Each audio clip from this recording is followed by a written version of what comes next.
Good morning, everybody. Good morning. Good morning. Welcome to OPT2LIV Mornings. It's so great to see you guys this morning. It is good. We got Doug Anderson here. We're doing our distancing. Amy and I are outside of that protocol, and Dr. Amy over here and Eric over here. So you did a good job yesterday doing our grateful. move Yeah, color, you guys weren't around, and so I was You a were rock star. Han It Solo was good. doing this on our own. So what are we talking about today, Amy?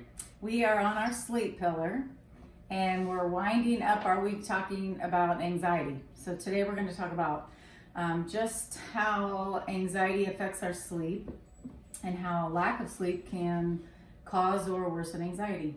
Can you believe it is the end of the week, our OPT2LIV week? This week It goes so live. fast. It goes so fast every week. I mean, I always look forward to it, and then it's Thursday before you know it. It's unbelievable, isn't it? But we always take Fridays off. I guess we'll talk about, this has kind of been stress and anxiety week, and we've come up with themes for each week, and it's worked out. It's actually helped our study as well, which I enjoy. Mm-hmm. Oh, absolutely. And I think Amy had a good point.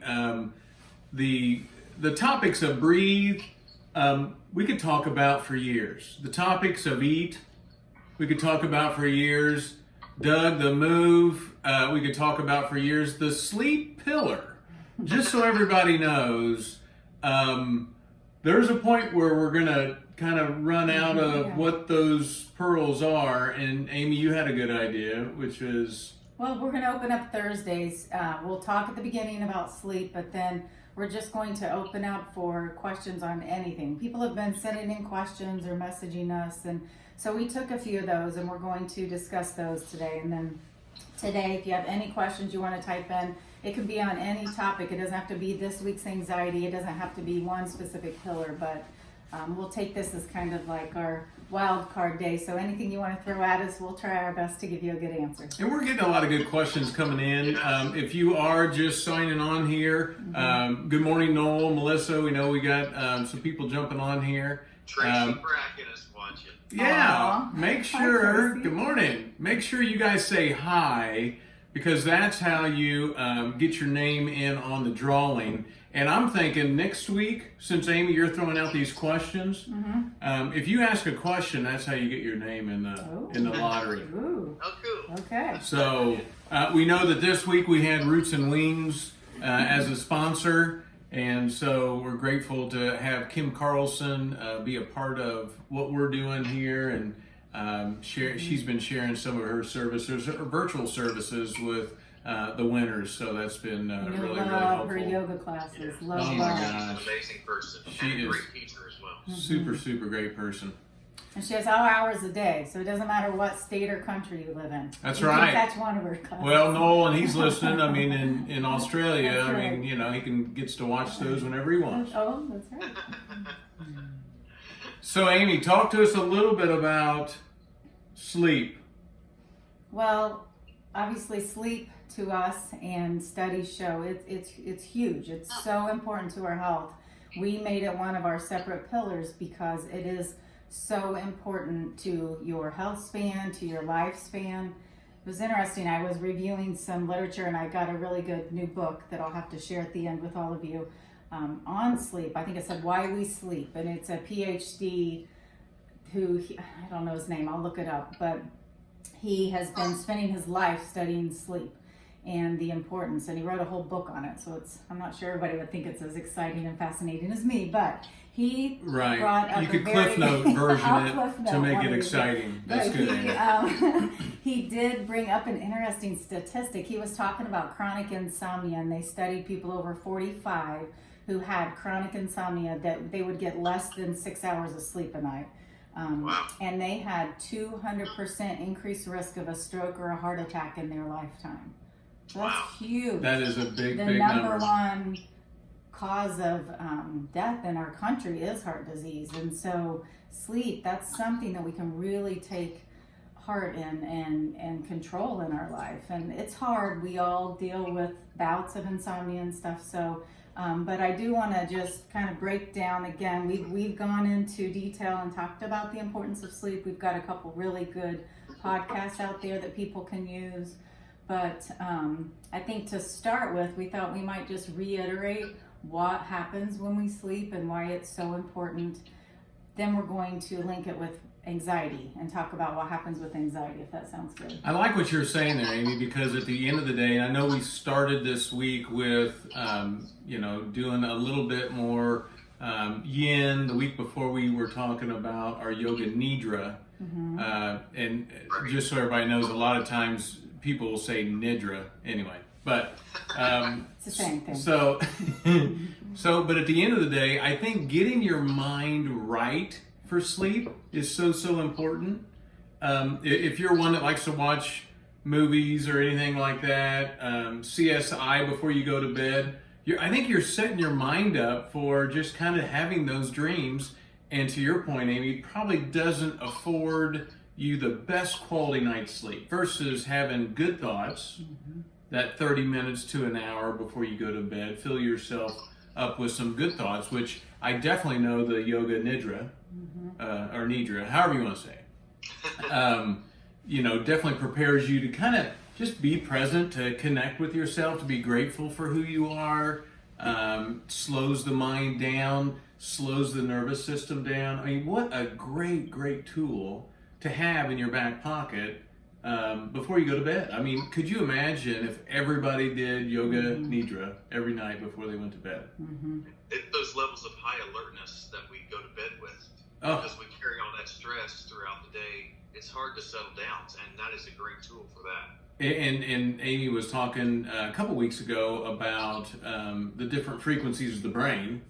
And we know that we've got beta. Would you stop it? Sorry, I'm hitting the table. I got a camera mounted on top of. I think I'm sitting too close to the table. Maybe just be careful. Anyway, but we got beta, then alpha, right? So we're getting, this is a slower frequency, and then we get into theta, and then delta is the deep, super slow rate. And so it just fascinates me how much is really going on. And if we know that sleep is the time that the body's healing, you could see why, Amy, your statistic is so true, that if you're not getting good sleep, the body's going to be impacted. It is crazy. There's even a whole field of medicine, sleep medicine. People get board certified in sleep medicine because I thought you meant like board because certified. Sleep is kind of boring. They get board certified in sleep medicine because there are so many ill health effects that come from sleep disturbances and sleep apnea and just fractionated sleep. I had a patient who had a stroke. I mean, I've actually had multiple patients who have had strokes, and the only thing we could really find was undiagnosed sleep apnea that was causing strain and stress on their system, and it was fractionating their sleep. And so it's really, I guess we just can't stress enough the importance of really looking at your sleep.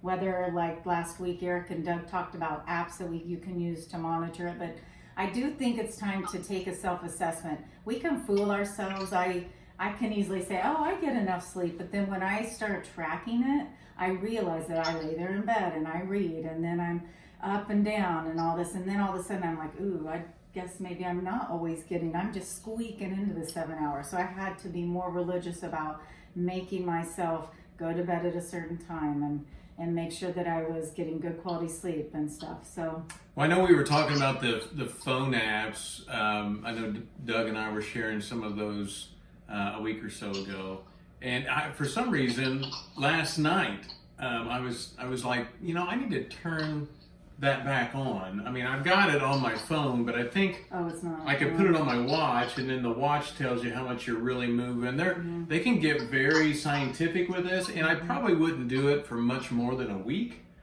but just to see, which one of us is snoring. There's a ring too. I wish I could think of the name of it. Have you guys heard of that one? Which of us is snoring? But there is a ring. I've heard that's. I think it's $400, cool. but maybe I should get it. Well, Michelle would be the first one to tell you which one of us snores. So, Does Tink snore, your dog? Yeah.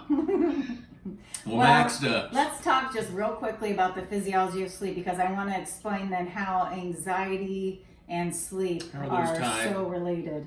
So remember, we talked about the brain anatomy and that amygdala that we've been talking about all week, that part of the brain that is kind of our emotional control center. And that amygdala also is really important in sleep and our sleep habits and patterns, especially getting us into what we call REM sleep. And remember, REM sleep is more when we are, the stage that we need that really stimulates our brain, parts of our brain that we use for learning. So if we're chronically sleep deprived, we can have poor memory, trouble, we're feeling like we're getting, dementia, because it is true, like chronic sleep deprivation does affect your memory and even your short-term recall and your focus and attention the next day.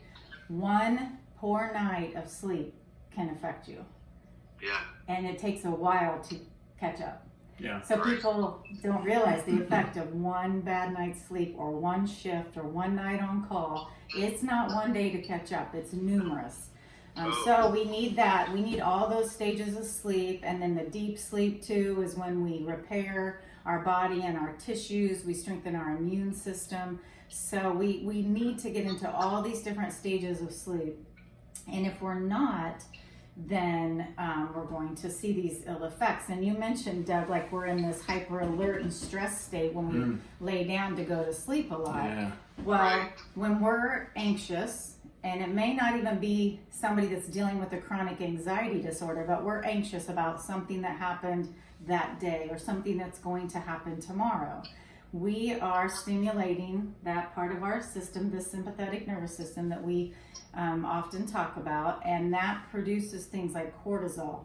And then that causes constriction of blood vessels, which increases your blood pressure, right, and your heart rate. And so chronically, when you're in this chronic alert, prepared, be alert, be on guard state, you're dumping all these chemicals out. And so your system is revved up and ready to go, and so it's not going to go to sleep. It's telling you, don't sleep, be ready. This, something bad could happen. And our amygdala, that emotional control center, is like, oh my gosh, it's like telling you also to be alert, be ready, be on guard. And so our system gets all out of whack and revved up, and it becomes a habit.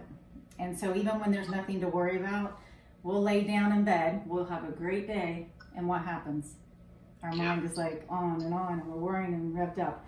And so we have to do some things. But the brain is plastic, and what we're sharing with you are tools and techniques to slow. It'll take months, but you can get to the point where you just don't, when you lay down, you don't have those negative, anxious, fear-filled thoughts. And that's through that breathe, eat, move. We talked about these all week, and those are tools that you can use simple tools that you can do to help calm your system down. Now, if you deal with chronic anxiety, or if you have panic disorder or PTSD or depression, your chemicals get imbalanced. And that's even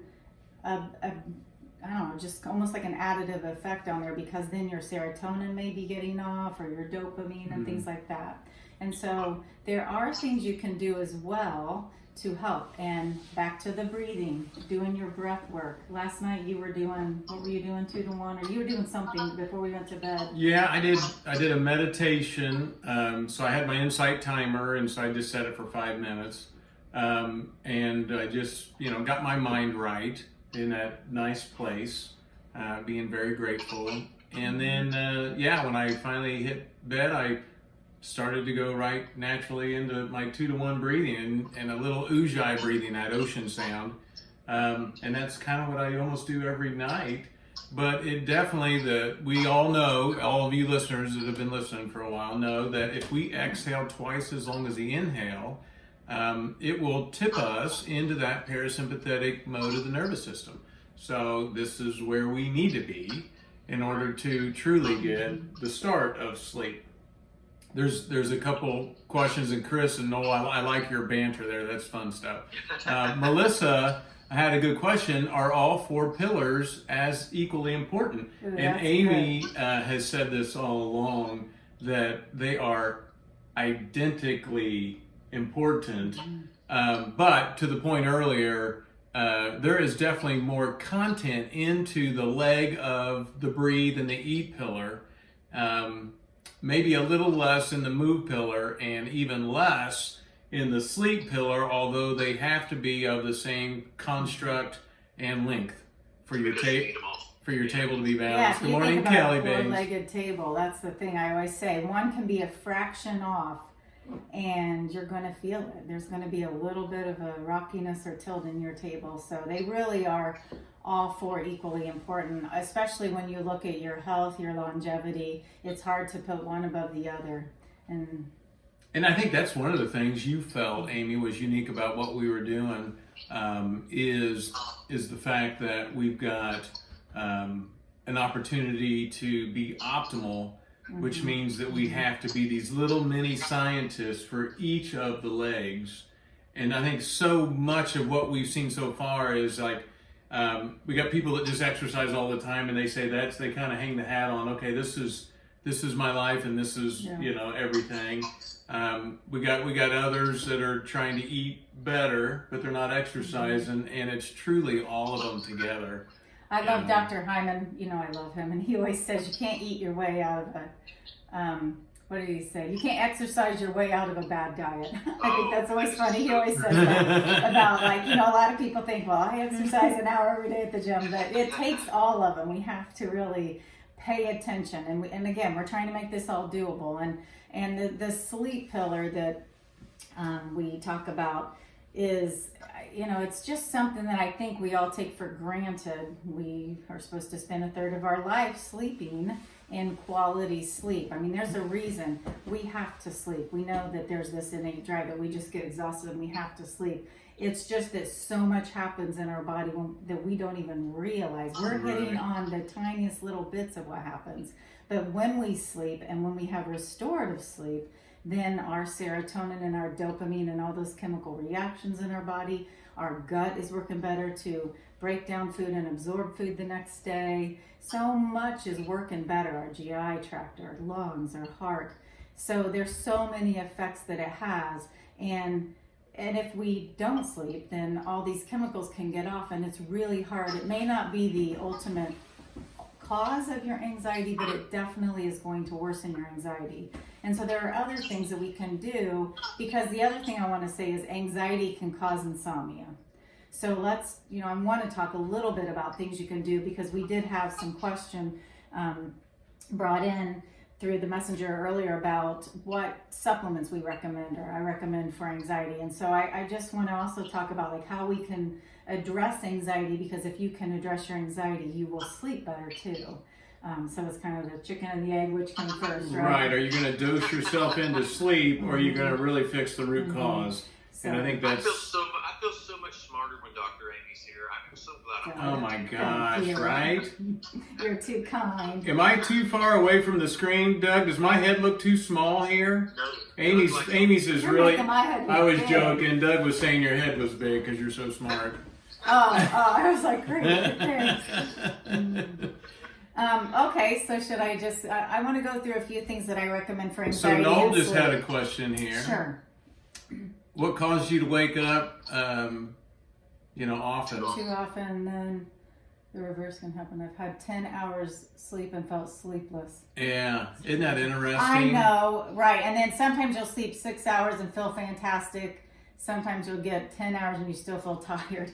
It's very complicated. And again, it could be the quality of that sleep. Maybe those 6 hours were a great quality of sleep, but maybe there's other stuff going on in your system when you got those 10 hours. What happened the day or two before? Was your body physically exhausted? Have you been more stressed? Did you eat great that day before? Maybe you didn't fuel your body with what it needed. So again, I think going back to those 4 pillars, because maybe you thought you got 10 hours of sleep, I should be great, but there are other things going on in our life that had things out of balance, or what we ate or drank or didn't do with the other 3 pillars, right? Yeah, for sure. Well, I think we need to mention, I know people are just throwing questions out there, and I'm getting messages on my phone as we're talking. All this stuff, if you have not gone to OPT2LIV.com, you need to check it out, because there's a lot of information there that touch on all 4 of the pillars. that you can use, and we would love to be a part of that journey with you. And if somebody out there you're listening to this and you know somebody that would love or needs this, share that with them. We would love to help them as well. So are there any other questions out there? I mean, we've been talking about sleep, but we can talk about the move Eric did yesterday, or the eat pillar, or the breathe pillar. Anything that's out there, shoot them at us.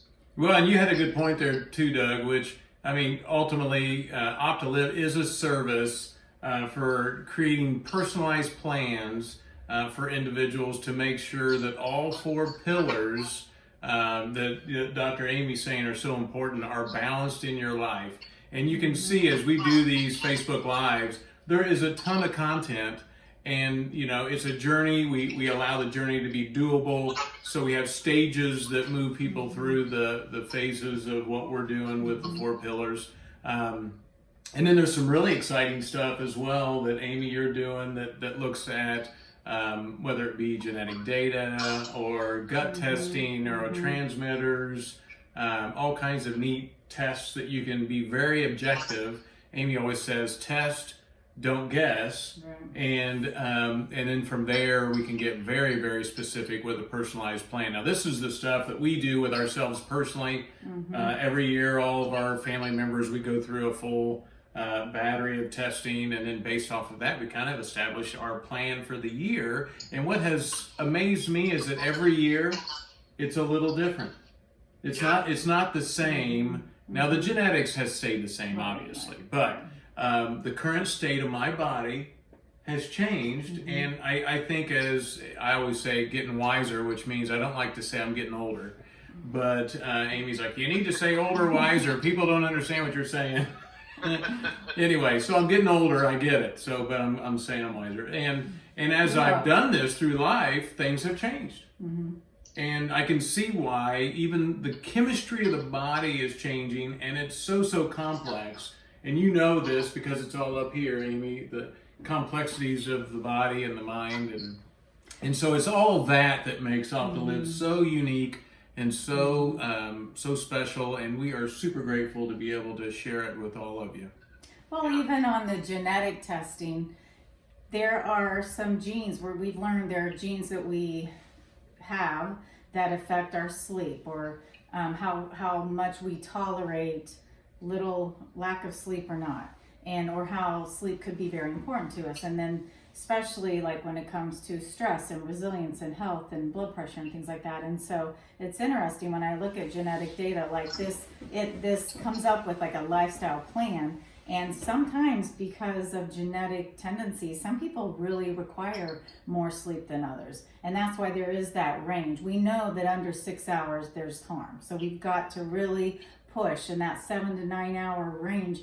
Some can squeak by barely with that 7 and do great. Some need 9, and that helps. We can test, like you mentioned, and look at that. And then the other thing is, when we look at anxiety and insomnia and things like that, there are vitamins that I mention a lot, magnesium, B complex. These are things that are really important for our anxiety, vitamin D, and sometimes you genetically carry a tendency to not maybe absorb those as well. And that could be because of some protein. We talk about those little SNPs, which are little alterations in your genes that make you maybe not manufacture these receptors as efficiently that help you absorb different B vitamins or help you absorb vitamin D or magnesium. And so if you're prone to those deficiencies, those are really important. Remember, they're cofactors that help you make serotonin and all these different chemicals we need to help balance our mood and help us avoid anxiety and depression.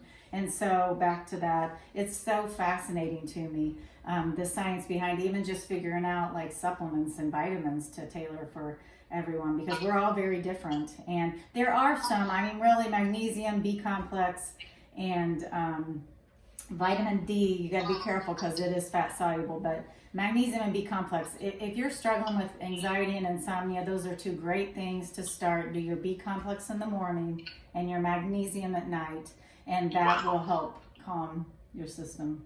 No, absolutely. That's incredible. That's good stuff. Hey, would you explain to the people out there, Amy made the program, and she came up with the acronym RAD. What does that mean? Reliable, available, and doable. Because there are a lot of programs out there, a lot of great information and books and companies and systems. And I think the reason people don't follow through is because it's not doable. Or it's not available when they can come in, because we all have different lives and jobs and work shifts and kids and home lives. And so I think those were the two main things, the being available, making it doable, but also just bringing a reliable team in. Doug and Eric and myself being experts in each of these pillars, and our coaches, we made a curriculum that our coaches have to go through training. So we've been very, very selective on who we have asked and chosen to become coaches on our team. And so we have a really, really amazing group. So that's it, reliable, available, and doable. Yeah, very good. Mm-hmm. Anybody else got any questions out there? And if you are listening, we're going to do a drawing here in another couple minutes. So make sure you say hi or good morning or something so that you hit the list here, and then we'll run our random generator here in a moment. So I'm going to give 3 while people are thinking of questions. I'm just going to give a few little pearls on if you're struggling right now with anxiety and insomnia, what you could do. Yes. Okay, so you could do your breath work. The 2-to-1 breath is where I'd start. And then I would listen to Yoga Nidra at bedtime. Eric offered up on YouTube. It's a really good one. I've had several people comment this week that they were using it. So do that tonight. I want you to try the Yoga Nidra that is on YouTube. And then with eating, I would try to make sure we talked about good complex carbs, which is the opposite of a sugary, snacky, packaged food. So whole foods like veggies, fruit, beans, and try to get like some type of a whole grain like quinoa or rice or something like that. And then don't eat a real heavy meal late at night because that's going to mess up. And then watch what you're drinking before bed. Water, tea, things like that can be a diuretic and get you up a lot, or alcohol, because alcohol will invariably cause that crash. It helps you fall asleep. I hear it all the time. People use it because they're having insomnia. It will help you fall asleep for 2 to 3 hours. And then you'll wake up at 2 a.m. in that alarm state because your sugar just crashed and your body's changed. And then exercise every day. How's that? That's a great formula. I feel like 14 minutes, just 14 minutes. Okay. So Doug, are you going to run the random generator there? Looks like we got one more person pop in. I just got finished, and Chris Ladd is our winner today. Oh, good. Congratulations, Chris. We'll reach out to you here after the program and get you some information. Roots and Wings with Kim Carlson is our sponsor this week. And so she's doing some great work there. These are going to be virtual classes, and she's offering up some free classes there. So you'll get a lot of use out of that. So, hey Chris, we'll get you I'll contact you on Messenger, and we'll get that out to you, the information that we need. All righty. Well, hey everybody, we grateful for the opportunity to chat with you this morning. We're wishing all of you a wonderful day and a wonderful weekend. We'll see you all on Monday. Take care. Bye-bye. Blessings.